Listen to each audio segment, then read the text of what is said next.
How many times do you take a call with NEPQ where the prospect just doesn't give you what you want? Quite often, like 4 out of 10 times. How do you feel on those calls? Not great, but I keep going.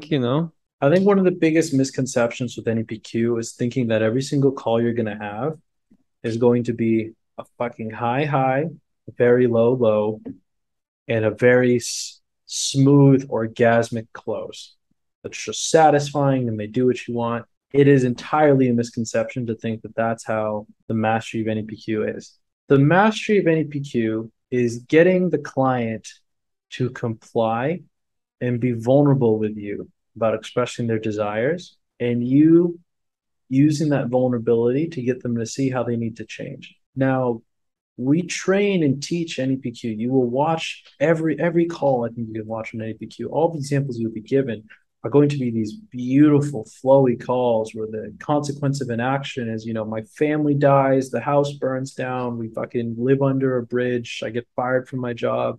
The highs are I'm gonna have a house in LA, a Lamborghini in the mansions, but understand that not every person is wired to think the way you want them to think to have the conversation you want to have. Some Hmm. conversations will be these very boring and dry. I just want to make more money. I'm not making the kind of money I want to make now.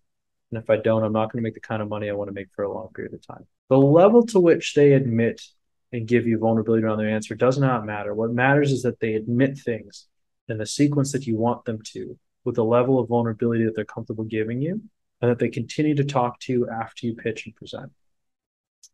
The thing you need to master to get most of your deals over the line. Front end of the call is not hard.